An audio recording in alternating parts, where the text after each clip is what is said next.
Good morning, students. In the previous video, we have seen these two explanation of these two stanzas.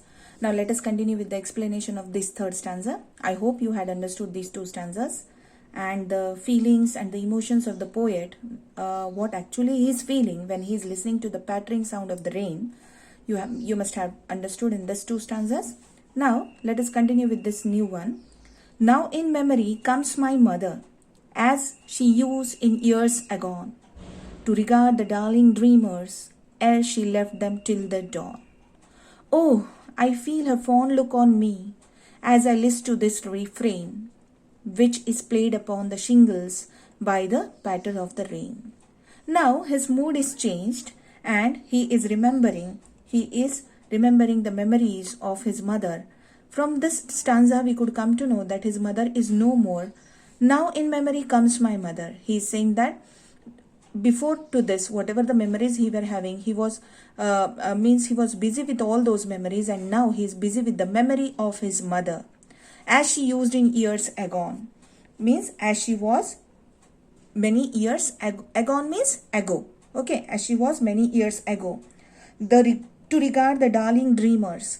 Now here the darling dreamers means the child of the mother, poet and his siblings. Okay, to regard the darling dreamers ere she left them till the dawn means she was looking to her child for the whole night, whether they are sleeping properly, whether they are tucked up properly with the blankets or not.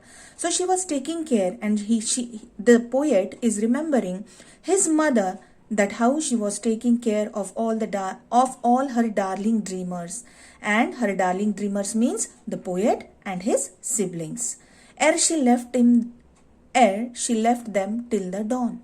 Now here ere means what? Before. This is Old English word. Agone, ere, these are the Old English words. So ere she left them till the dawn means till the first ray of the sun. Okay, the first appearance of light in the sky. She was watching her darling dreamers. Okay, now let us discuss about these first four lines with few question and answers. So when does the poet's mother come in his memory? Yes, when the poet's mother is coming in his memory? When he listens to the sounds caused by the falling of the rain. Okay, then how did the poet's mother treat the dreamers? How did the poet's mother treat the dreamers? She treated them with respect, with care, okay, with love. Then, who are the darling dreamers here? The darling dreamers are the fancies, and the darling dreamers are the siblings and the poet.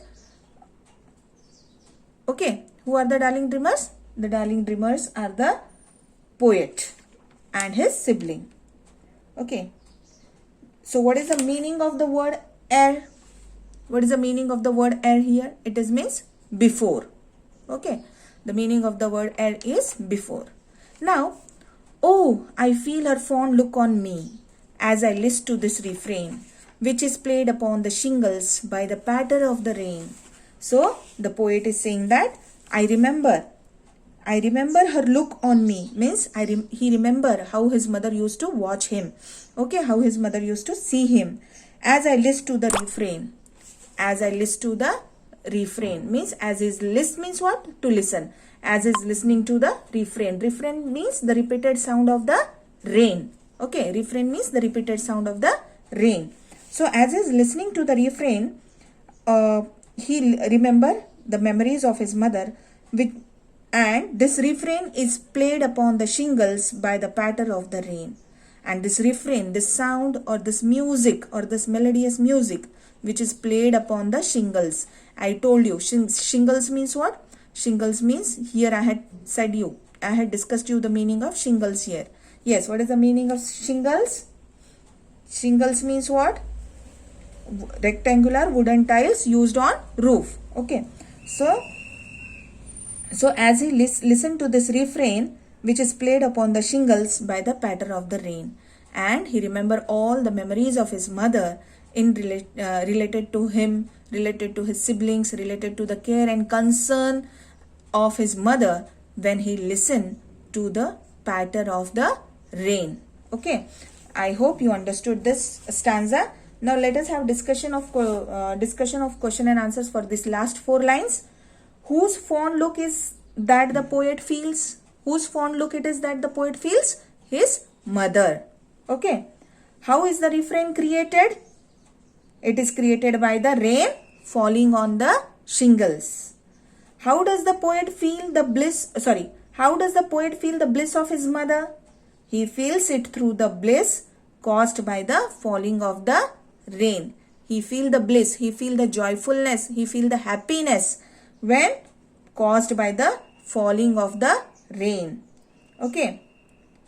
Now, give the rhyming scheme of this stanza. This last 4 lines. I want rhyming scheme. I hope you should cover up with the rhyming scheme of whole poem. Okay. You should write rhyming scheme of whole poem. This will be your assignment for today's video. Writing rhyming scheme, as well as what you will be doing. You will be writing the meaning of what? Agon. You listen properly what I am telling. The meaning of all these words you have to write. What it is? Agon, darling dreamers, air, dawn, and fond and refrain. These are the words which you have to write down the meaning of all these words. Okay. And you have to write the rhyming scheme. So this will be your homework for this poem. Now let us discuss about the poetic devices which are used in this poem. Now alliteration. Alliteration means what? Alliteration means the sound of that particular alphabet is repeated. Means over all the starry spheres. Over all the starry spheres. So R sound is repeated in this, isn't it? R sound. So here in this line alliteration is used and R consonant or R alphabet is repeated here. Okay. What a bliss to press the pillow. What a bliss to press the pillow. Which sound is repeated? P sound, isn't it? What a bliss to press the pillow. PP. So this here alliteration in this P sound is repeated. In this R sound is repeated. Then now in memory comes my mother. Where it is? Now in memory comes my mother. Yes, which sound is repeated here? M sound. Isn't it? Now in memory comes my mother. So M sound is repeated here. So these 3 are the lines where which poetic device is used? It is used alliteration. Okay. Alliteration poetic device is used here. Now personification. Now personification.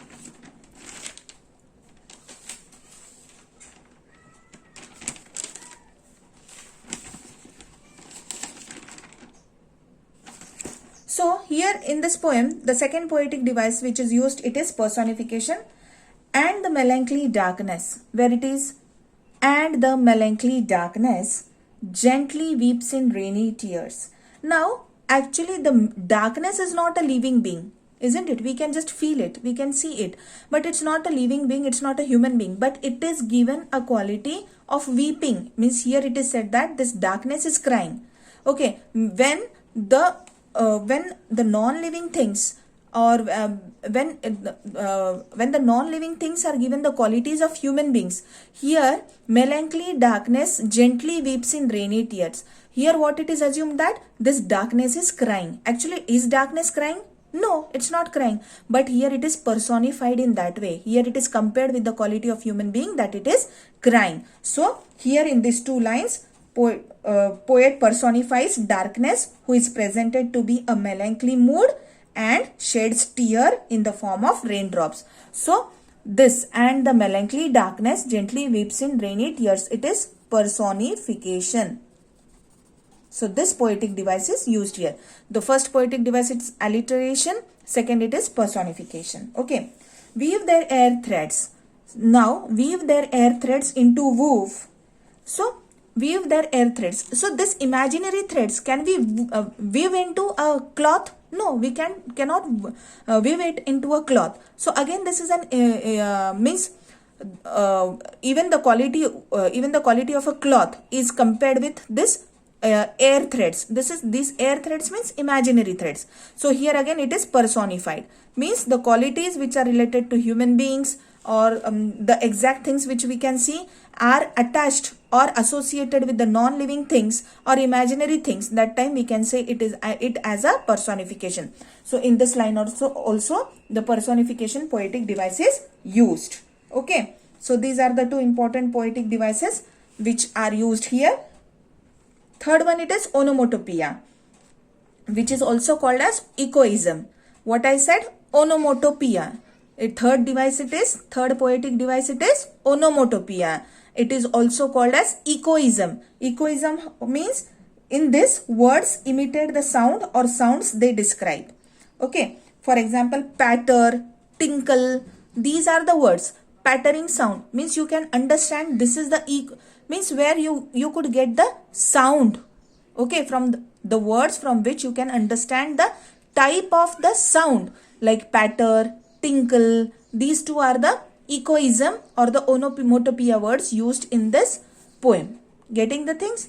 So this is all about the poem. Now let us have a discussion of one question. In The Rain of the Roof, the poet brings out how rain soothes everyone. Means how rain makes comfortable everyone is discussed here in this poem by its phenomenon. Now describe how this value has been brought out by the poet.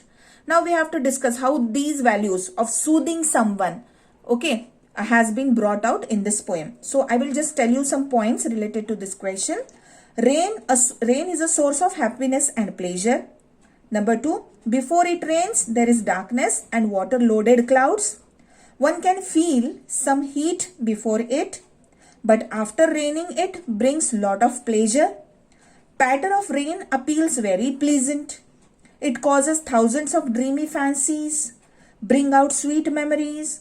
Poet starts thinking of his mother. Poet feels as if his mother is still looking at him. Thus, the coming of rain is always blissful and pleasant. So, in this way, it is blissful and pleasant for our poet, quotes Kenny. Okay, in the same way, it is blissful for us. We also feel happy. We also feel blissful. We also enjoy the rain. But sometimes you have to feel the rain, isn't it? So, now next time when it will be raining, you should feel it. Definitely, it will arouse some memories. Definitely, it will pop some questions in your heart. And you will be lost in some fancies.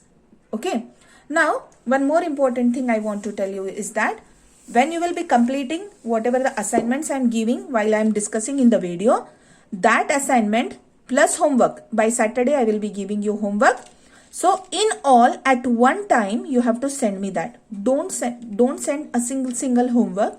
Like in the previous video, we have completed one, I had assigned you one homework, and in this video also I had asked you to write down the meaning of the synonyms of the new words. So this synonyms of the new words and the rhyming scheme of the poem, this homework you should combinedly give me when I will be assigning you Saturday's homework. Fine. So I could check at once. So the complete in one PDF you have to send me for one chapter or for one poem. Okay. Don't break up the things. At once you send me so that it will be easy for you as well as for me. Thank you all. I hope you understood. Thank you all. Have a nice day.